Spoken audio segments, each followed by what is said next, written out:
In fact, if you look at the head-to-head polling, Kamala Harris has a small but consistent lead over Trump, with Kennedy not even in the picture. Well, let's begin with the latest from the Democratic National Convention in Chicago, and it's been quite the night for big-name speakers. Former President Bill Clinton contrasted Kamala Harris with Donald Trump. What does her opponent do with his voice? He mostly talks about himself, right? So the next time you hear him, don't count the lies. Count the eyes. Meanwhile, former Speaker Nancy Pelosi praised Joe Biden for his service to America. Honoring our veterans, bold climate action, lowering the cost of prescription drugs, all thanks to President Biden's patriotic vision of a fairer America, doing so with liberty and justice for all. And Oprah Winfrey made an impassioned plea about abortion rights. If you do not have autonomy over this, if you cannot control when and how you choose to bring your children into this world and how they are raised and supported, there is no American dream. But the big moment of the night was the final speech, which only wrapped up about half an hour ago, by vice presidential candidate, the governor of Minnesota, Tim Walz. We got 76 days. That's nothing. There'll be time to sleep when you're dead. We're going to leave it on the field. That's how we'll keep moving forward. That's how we'll turn the page on Donald Trump.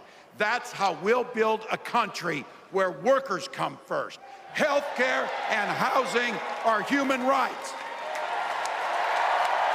And the government stays the hell out of your bedroom.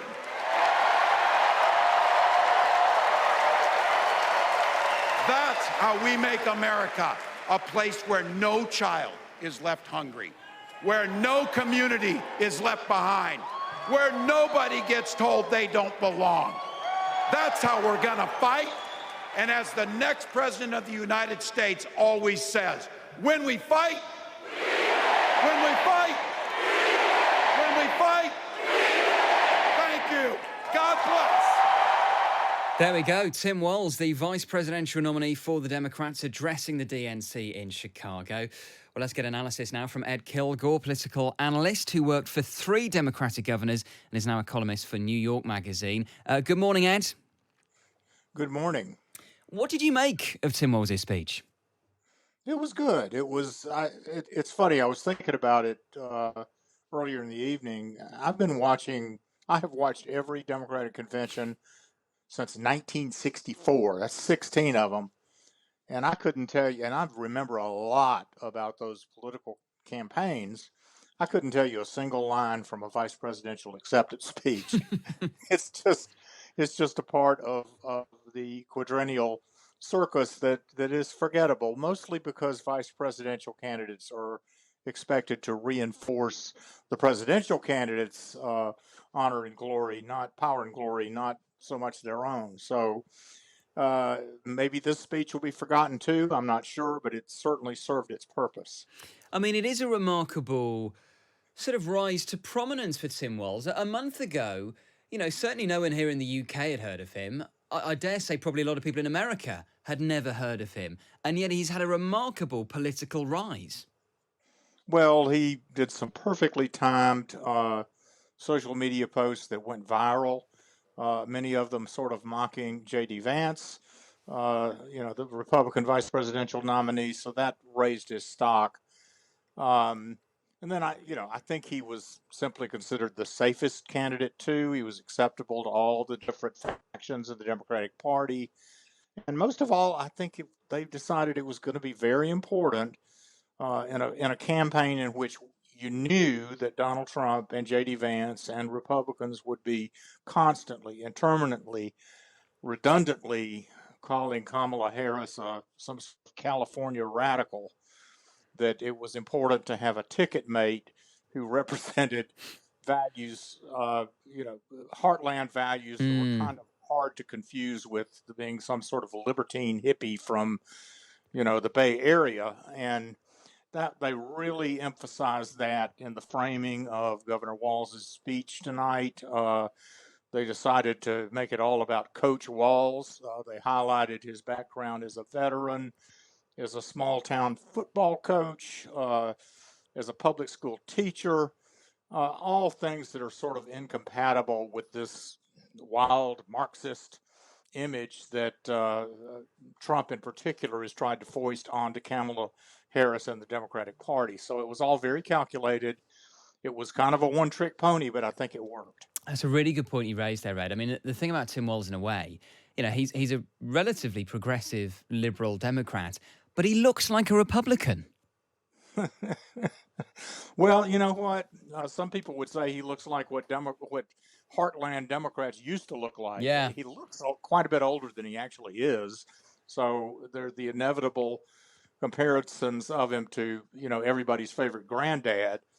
But he is the kind of progressive, certainly in the upper Midwest, that used to win elections pretty often. But so in that respect, he's a bit of a throwback. But as you pointed out, he has quite a progressive record, particularly in the last couple of years. So again, that makes him sort of acceptable both to progressives that are interested in his policy positions and to people that are anxious about this general election and want to reach out to swing voters. Again, a lot of swing voters could look at Walz and see someone with whom they were completely comfortable. It was interesting, Ed, you said a moment ago that you can barely remember a line from previous vice presidential speeches, which does raise the question, how much does any of this matter in terms of the other speeches at the DNC? Obviously, we've got Kamala Harris coming tonight. That's a massive moment. But, when you've got Bill Clinton taking to the stage, or the Obamas last night, or Oprah Winfrey tonight, or Tim Walz's speech, does this really matter in terms of moving the dial in the election? Well, it matters to the extent that it all adds up to a coherent message that the campaign is trying to get across. Different parts of it play a different role. The Obamas, for example, clearly had the mission of sort of turning the page from that first night that was about Joe Biden and pointing ahead to a sort of a hope and change kind of message that Harris hopes to promote. Tonight was really introducing her vice presidential nominee, who an awful lot of Americans didn't know a thing about, but everything points to her speech tomorrow night. And I think what you're seeing is sort of a distinctive blend of positive, upbeat, enthusiastic, optimistic messaging from Harris, combined with the usual counterpunching against Donald Trump and his party. So it's a much brighter kind of message than Joe Biden was conveying for many months.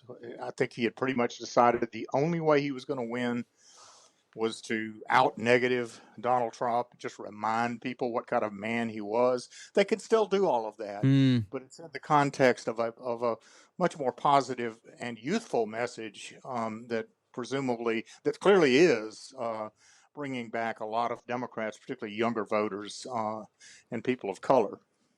Just finally, Ed, it's being reported that the independent candidate, Robert F. Kennedy Jr., is considering withdrawing from the race and endorsing Donald Trump. If that happens, how significant is that? Well, it's hard to say. He has been losing support pretty steadily, and that loss accelerated when Kamala Harris became the Democratic nominee. I mean, pretty clearly, Kennedy was sort of feeding on what everybody thinks of as the double hater vote. People that didn't like Trump or Biden, and it was an awful lot of sort of disengaged and unlikely to participate people too in the electorate. But so he's down now to below 5% in most of the polls. But in fact, if you look at the head-to-head polling, Kamala Harris has a small but consistent lead over Trump, with Kennedy not even in the picture. So it certainly won't clinch the election for Donald Trump or anything vaguely like that. I'm not sure how many of Kennedy's quote unquote supporters really knew that much about his views, and some of them will be horrified at the idea of Donald Trump. So I don't know how much of a vote he has to deliver, and I'm not sure he's capable of delivering it. What it should give Trump, or I'm sure Republicans give Trump, as a way to sort of stomp on the Democratic convention in the normal sort of good feeling or maybe even a polling bounce that candidates get coming out of their conventions. This will be a big news day for Republicans on Friday if RFK actually endorses Trump. And that's worth something. Ed, really appreciate your time. Thank you so much for joining us. Sure thing. That's the veteran political analyst Ed Kilgore there. Well, tonight, it's worth saying, of course, it is the turn of Kamala Harris to address the DNC, and I will be bringing you live overnight coverage between 1 and 6 a.m. So if you're a night owl, come and join us. We'll have the build-up, the speech in full, and instant analysis from pundits, pollsters, and Times correspondents. Live coverage of Kamala Harris's address to the DNC from 1 o'clock this morning or tomorrow morning, if you see what I mean.